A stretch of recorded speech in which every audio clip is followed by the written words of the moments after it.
10th standard students, today I am going to continue with the second chapter electoral process. इसमें आज हम लोग question answer करेंगे, बाद में ऑब्जेक्टिव टाइप क्वेश्चन करेंगे. The question answer will B explain the function of election commission, write some additional information about the election commissioner and explain the meaning of code of conduct. ये 3 question answer करना है. तो explain the function of election commission, पहले election commission के functions के बारे में देखेंगे. The answer will be the function of election commission, preparing the voter list. Every Indian citizen who has completed 18 years of age has right to vote. To exercise the right to vote, citizen's name must be in the voters list. It is the responsibility of the election commission to prepare the list of eligible voters. Right? मतलब जिसने भी 18 साल का as complete कर लिया उसको vote करने का अधिकार होता है. ठीक है. तो राइट टू वोट करने के लिए सिटीजन्स का नाम जो है वोटर लिस्ट में होना चाहिए. किसकी जिम्मेदारी? इलेक्शन कमीशन की जिम्मेदारी है. तो उसको लिस्ट बनाना पड़ता है. Next function will be decide time table and programme of the election. To conduct the election is entirely the responsibility election commission. Election करना इलेक्शन कमीशन का पूरा जिम्मेदारी है. Election commission decide when to conduct election, how many stages to hold election in every state. Election commission decide करता है कि election कभी conduct करना चाहिए और कितने स्टेज में इलेक्शन होना चाहिए. Next point will B scrutiny of application of candidates. After the election dates are declared, every political party select the candidate to contest election. Some candidates contest the election independently without the support of any political party. Candidates of political party as well as independent candidates have to fill the application, which include the information about their own self. The election commission scrutinize all the application and allow the eligible candidate to contest the election. मतलब election का date final होने के बाद political party क्या करती है? Election के लिए कैंडिडेट सेलेक्ट करती है.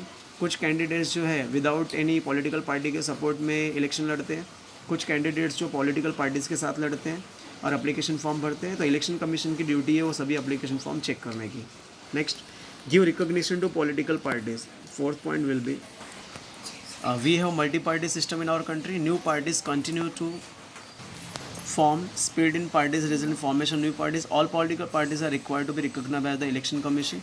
Election commission also has right to re-recognize the any political party. The election commission also allowed election symbols to the political parties. मतलब इलेक्शन कमीशन क्या करता है? पॉलिटिकल पार्टीज़ को सिंबल देता है. राइट? क्योंकि हमारे इंडिया में बहुत सारी पार्टीज़ है, हर एक पार्टीज़ को इलेक्शन सिंबल देना उसकी ड्यूटी है. Resolve any disputes relating to election. Election से रिलेटेड जो भी डिस्प्यूट्स होगा वो सॉल्व करना. The election commission has the responsibility of resolving any disputes that may arise regarding election. Election से लेके कोई झगड़ा हो रहा है या कोई प्रॉब्लम्स हो रहा है तो उसको सॉल्व करना है. According to declare any candidate disqualified और conduct re election in particular constituency. इसके हिसाब से वो कैंडिडेट को डिस्क्वालीफाइड भी कर सकता है या री इलेक्शन भी कर सकता है. This all 5 points are the function of election commission. Okay. तो first is the preparing the voter list. 18 साल कंप्लीट होने के बाद हर एक सिटीजन्स का नाम होना चाहिए वोटर लिस्ट में. It is the responsibility of election commission. Your answer will B from every से लेके prepare list of eligible voters तक रहना चाहिए. ये पैराग्राफ एवरी से लेके वोटर्स तक लिखो. Second function will be decide time table and programme of election. इसमें क्या होता है? इलेक्शन जो है पूरी रिस्पॉन्सिबिलिटी इलेक्शन कमीशन की होती है. इलेक्शन कमीशन डिसाइड करेगा इलेक्शन के बारे में और कितने स्टेज में इलेक्शन होगा वो डिसाइड करेगा. तो 10 से लेके एवरी स्टेट तक पूरा पॉइंट रहेगा. Scrutiny of application of candidates. Right? इसमें क्या होता है कि इलेक्शन डेट फाइनल होने के बाद पॉलिटिकल पार्टी क्या करती है? अपना कैंडिडेट सेलेक्ट करती है. कुछ कैंडिडेट विदाउट पार्टी लड़ते हैं, कुछ कैंडिडेट विद पार्टीज लड़ते हैं. तो all documents all applications verify करना इलेक्शन ड्यूटी की रिस्पॉन्सिबिलिटी है. हाँ, तो यहाँ से लेके यहाँ तक पॉइंट है.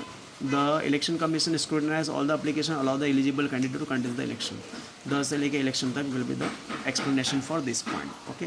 Next will be give recognition to political parties. इसका आंसर जो है ऑल पॉलिटिकल पार्टीज से लेके पॉलिटिकल पार्टीज तक लिखना है. All political parties required to recognise by election commission. Election commission has right to recognise any political party. तो all political से लेके पॉलिटिकल पार्टीज तक your point will be to resolve any disputes relating to election. Election commission has the responsibility to resolve any disputes that may arise regarding election. Right? तो यहाँ से लेके election तक. Then total 5 points answer will be there. Right? Then next question will be write some additional information about post of election commissioner. Election commissioner के बारे में additional information लिखना है. Answer for additional information of election commissioner will be here. The president appoint the election commissioner. First point, chief election commissioner can not be removed from his post easily or on account of any political reason. This is necessary so as to preserve the independence of election commissions. There is a separate provision made for the expense of election commission. Is this will be the answer of third question. President जो होता है election commissioner को appoint करता है.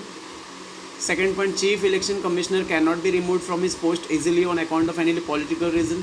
Chief election commissioner जो है कभी भी इजीली इसको रिमूव नहीं कर सकते. This is necessary so as to preserve the independence of election commission. Election commission को हमेशा स्वतंत्रता रहनी चाहिए. There is the separate provision made for the expense of election commission. Election commission के खर्चे के लिए अलग से प्रोविज़न होता है. तो this will be the answer of third question. तो your answer should be point wise. The president से commissioner first point, the chief election commission से reason second point, this is necessary से commission third point, and there is से लेके election commission fourth point. Right, this 4 point answer will be there for the third question. Then students, you have to write the answer of question number 1, question number 2, question number 3 as a homework for today. If any doubt is there, please ask. Thank you. Have a great day.